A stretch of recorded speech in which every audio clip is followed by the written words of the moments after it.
Students welcome to lecture 1 part 3। आज हम homogeneous coordinates के बारे में डिस्कस करेंगे। इसका पर्पस ये है कि जो पॉइंट्स हमारे पास 2 डायमेंशनल में होते हैं उसमें हम एक और पॉइंट ऐड करके हम उसको 3 डायमेंशनल स्पेस में कन्वर्ट कर देते हैं, यानी कि हम अपने प्रॉब्लम को 3D फॉर्म में कन्वर्ट करते हैं ताकि आगे उसकी computation for translation, for scaling, for rotation आसानी से हो सके। इसमें एक बात बहुत काबिल ज़िक्र है, अगर हम 2D को 3D में कन्वर्ट करते हैं तो फिर हमारे पास ये ऑप्शन भी होनी चाहिए कि हम 3D से वापस 2D में आ सकें। तो अब ये सवाल पैदा होता है कि हम जो थर्ड पॉइंट ऐड कर रहे हैं उसकी वैल्यू क्या होगी। अगर आप स्लाइड्स पर देखें तो लिखा हुआ है let point x comma y in 2D be represented by point x comma y comma 1 in the new space. Scaling our new point by any value a put us somewhere along a particular line ax ay a।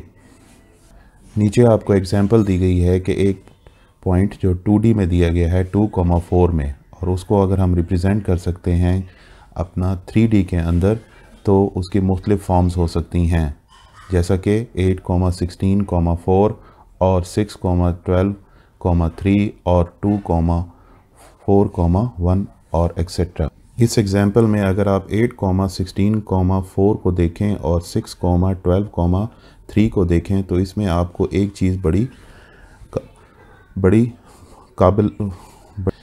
चीज़ आपको बहुत common नज़र आएगी।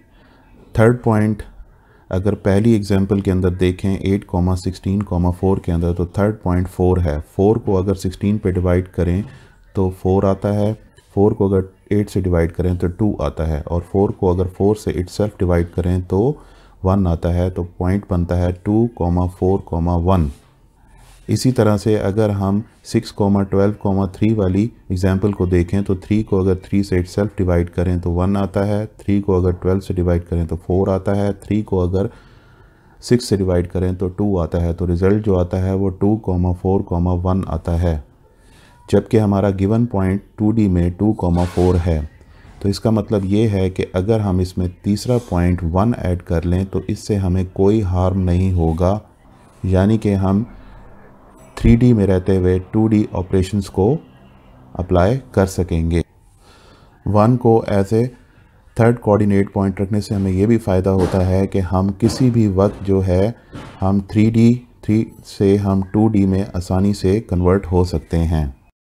जैसा कि last slide में हमने discuss किया था कि 2D पॉइंट्स में अगर हम एक थर्ड पॉइंट ऐड करें तो हम 3D पॉइंट्स में शिफ्ट हो जाते हैं।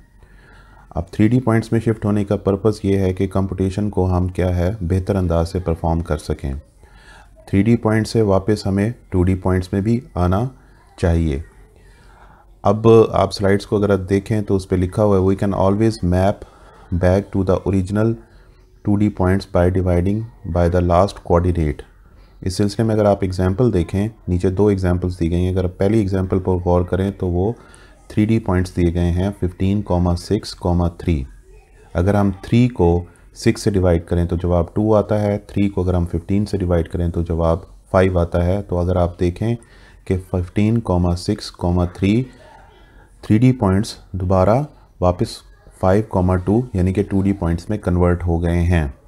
इसी तरह से अगर हम सेकंड एग्जांपल देखें 60,40,10 तो आप ये देख सकते हैं कि 10 को अगर 40 से डिवाइड करेंगे जवाब 4 आएगा, और 10 को अगर हम 60 पे डिवाइड करें तो जवाब 6 आएगा। तो क्वेश्चन मार्क की जगह हमारे पास 2 2D पॉइंट्स नए आते हैं 6,4।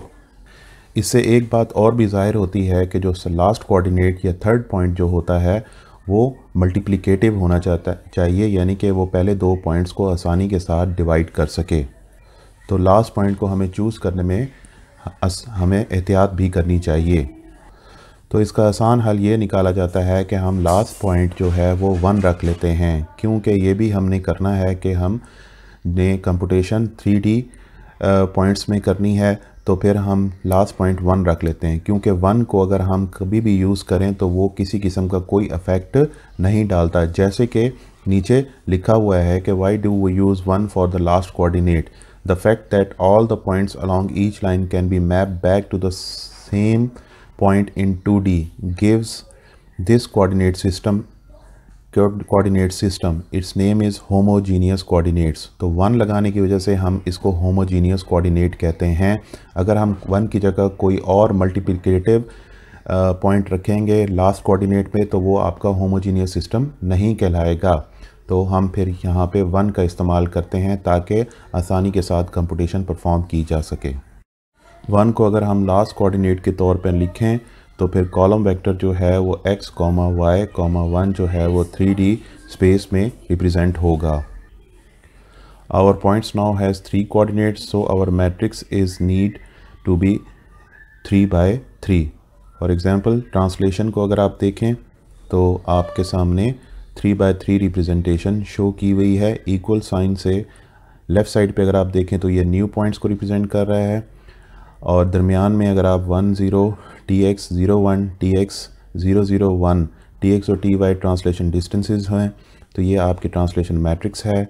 और x, y और 1 जो कॉलम वेक्टर आपको शो हो रहा है डॉट प्रोडक्ट में तो ये आपके गिवन पॉइंट्स हैं। तो इस तरह से हम इनका डॉट प्रोडक्ट लेकर नए पॉइंट्स को डिटरमिन कर सकते हैं ट्रांसलेशन में। इसी तरह से रोटेशन मैट्रिक्स को भी आप देख सकते हैं, वो भी अब 2D पॉइंट से 3D पॉइंट्स में रिप्रेजेंट हो रही है और स्केल मैट्रिक्स जो कि 2D पॉइंट से 3D पॉइंट्स में रिप्रेजेंट्स हो रही है। इस तरह से रिप्रेजेंट करने से हमें आसानी के साथ कंप्यूटेशन कर सकते हैं जो कि हमें रिज़ल्ट्स अच्छे दे सकते हैं। लास्ट स्लाइड में हमने होमोजीनियस ट्रांसफर कोऑर्डिनेट्स की डिस्कशन की। उसका बेसिकली पर्पज़ ये था कि हम कोई ऐसा 3D पॉइंट तलाश करें, एडजस्ट करें ताकि हम आसानी के साथ जो है ट्रांसफॉर्मेशन, स्केलिंग और रोटेशन को परफॉर्म कर सकें। अब मकसद ये होता है कि जब आप ट्रांसलेशन, रोटेशन और स्केलिंग परफॉर्म करते हैं तो वो आप एक वक्त में 2 या 3 कंपोजिट ट्रांसफॉर्मेशंस भी कर सकते हैं, यानी कि वो कंपोजिट ट्रांसफॉर्मेशंस की फॉर्म में हो सकता है। जैसे कि नीचे लिखा हुआ है rotate about and arbitrary point, translate, rotate, translate, यानी कि पहले आपने ट्रांसलेट किया, फिर रोटेट किया, फिर ट्रांसलेट किया। इसी तरह से अगर हम देखते हैं scale about and arbitrary point, translate, scale, translate, यानी कि पहले आपने ट्रांसलेट किया, पोजीशन चेंज की, फिर आपने इमेज को बड़ा किया, फिर उसके बाद दोबारा उसको ट्रांसलेट किया, उसकी पोजीशन चेंज की। तो जब इस तरह के ऑपरेशंस परफॉर्म करने हो तो हमें चाहिए कि रिज़ल्ट हमारा जो है एक ही मैट्रिक्स में आए, यानी कि तमाम ट्रांसफॉर्मेशंस का जो रिज़ल्ट है वो एक मैट्रिक्स में होना चाहिए और हम एक मैट्रिक्स को यूज़ करते हुए हम अपने ऑब्जेक्ट को रोटेट भी कर सकें, ट्रांसलेट भी कर सकें और उसके साथ साथ स्केल भी कर सकें। तो यही बात उन्होंने मेंशन की है, we can represent any sequence of transformation as a single matrix. जैसे कि मैंने नीचे कंपोजिट ट्रांसफॉर्मेशंस जो कि सीक्वेंस बताए गए हैं, ट्रांसलेट, रोटेट, ट्रांसलेट, उन तमाम को हम एक मैट्रिक्स में रिप्रेजेंट करें। इसकी एक अच्छी मिसाल अगर आप देखना चाहें तो जैसा कि आप मोबाइल है, आप कोई ऐप डाउनलोड करते हैं और ऐप डाउनलोड करने के बाद आप ऐप आइकन को जो है किसी भी पोजीशन पर आसानी के साथ एडजस्ट कर सकते हैं। इसी तरह से आप देखें कि जब आप कोई डॉक्यूमेंट रिसीव करते हैं तो डॉक्यूमेंट रिसीव करने के बाद आप अगर वो साइज़ छोटा होता है तो उसे पढ़ने के लिए आप जूम आउट करते हैं, बड़ा करते हैं और बड़ा करने के बाद आप फिर क्या करते हैं कि उन लाइंस को अंडरस्टैंड करने के लिए, पढ़ने के लिए आप डॉक्यूमेंट को लेफ़्ट, राइट, ऊपर, नीचे ट्रांसलेट करते हैं, उसकी मूवमेंट भी करते हैं, या फिर आप जो पिक्चर्स लेते हैं उनको अंडरस्टैंड करने के लिए आप उनको रोटेट करते हैं अगर आपकी पिक्चर आप अपना विजन को बेहतर बनाने के लिए। अब इसमें एक और बात भी आती है कि जो ऑपरेशंस ऊपर मेंशन किए गए हैं जैसे translate, rotate, translate, translate, scale, translate, translate, rotate, scale, क्या ये मैटर करता है? तो जनाब बिल्कुल ये बहुत मैटर करता है। नेक्स्ट स्लाइड में हम इसके बारे में डिस्कस करते हैं। लास्ट स्लाइड में हमने ये देखा था कि क्या ऑर्डर ऑफ ऑपरेशन मैटर करते हैं। जी बिल्कुल ये मैटर करते हैं। अगर आप इस स्लाइड पर देखें तो आपको 2 एग्जांपल्स नज़र आ रही हैं। पहली एग्जांपल जिसमें ऑर्डर ऑफ ऑपरेशन 2 दिए गए हैं, एक नंबर 1 पे ट्रांसलेट है, नंबर 2 रोटेट है। आपके पास एक ऑब्जेक्ट नज़र आ रहा है सिमली। अगर आप इसको देखें तो ये आपको सबसे पहले इसे ट्रांसलेट किया गया और फिर उसके बाद रोटेट किया गया। अब ट्रांसलेशन और रोटेशन ऑपरेशन को ज़ाहिर करने के लिए आप ग्रीन कलर के एरोज़ को फॉलो कर सकते हैं। और सेकंड एग्जांपल को अगर आप देखें तो सेम ऑब्जेक्ट है, सबसे पहले उसको रोटेट किया गया, रोटेट करने के बाद फिर उसको क्या है, ट्रांसलेट किया गया। तो अब आप देख सकते हैं कि ऑर्डर ऑफ ऑपरेशन कितना मैटर करते हैं और आपके ऑब्जेक्ट की रीपोजीशनिंग पे बहुत ज़्यादा इफ़ेक्ट डालते हैं। जी स्टूडेंट्स, अब क्योंकि तमाम ऑपरेशंस जो हैं, चाहे वो ट्रांसलेशन है, स्केल है, रोटेशन है, वो मैट्रिसेस की फॉर्म में होते हैं। तो अब क्योंकि मैट्रिसेस के दरमियान मल्टीप्लिकेशन या फिर डॉट प्रोडक्ट का इस्तेमाल किया जाता है। अब मैट्रिक्स के हवाले से दो जनरल लॉज हैं, एक कम्यूटेटिव और एक एसोसिएटिव।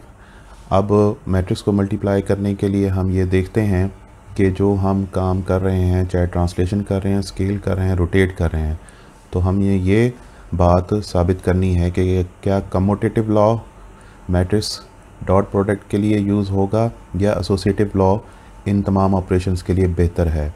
यानी कि कम्यूटेटिव या एसोसिएटिव में कौन सा लॉ बेस्ट है ताकि ये हम ऑपरेशंस आसानी के साथ परफॉर्म कर सकें। तो उसकी एक एग्जांपल आप स्क्रीन पर देख लेते हैं। a.b=b.a, ये कम्यूटेटिव लॉ है, दो मैट्रिसेस दिए गए हैं, एंड रिज़ल्ट आप देख सकते हैं उसका, ठीक है। और उसके बाद एक सेकंड एग्जांपल दी गई है, आपने सिर्फ क्या किया है, उसमें मैट्रिसेस का ऑर्डर चेंज किया है, लेफ़्ट साइड की मैट्रिसेस का ऑर्डर चेंज हुआ है। ऑर्डर चेंज होने से अगर आप राइट साइड पे जो मैट्रिक्स मौजूद है, अगर आप उसको देखें तो वो चेंज हो गई है। यानी कि ऊपर की फर्स्ट एग्जांपल और सेकंड एग्जांपल के राइट साइड की मैट्रिसेस को अगर आप गौर से देखें तो आपको रिज़ल्ट्स डिफरेंट नज़र आएंगे। तो इसका ये मतलब है कि कम्यूटेटिव लॉ जो है वो फिजिबल नहीं है ट्रांसलेशन, रोटेशन और स्केल ऑपरेशन की मैट्रिसेस को मल्टीप्लाई करने के लिए।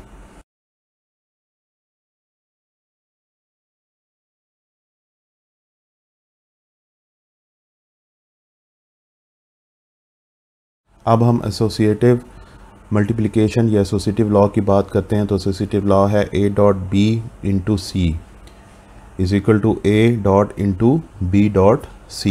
तो आप इसमें दो एग्जांपल देख सकते हैं, फर्स्ट एग्जांपल भी देखें, सेकंड एग्जांपल भी देखें। अगर हम फर्स्ट एग्जांपल को देखें तो हमारे पास ए बी मैट्रिक्स है और सी से मल्टीप्लाई किया है।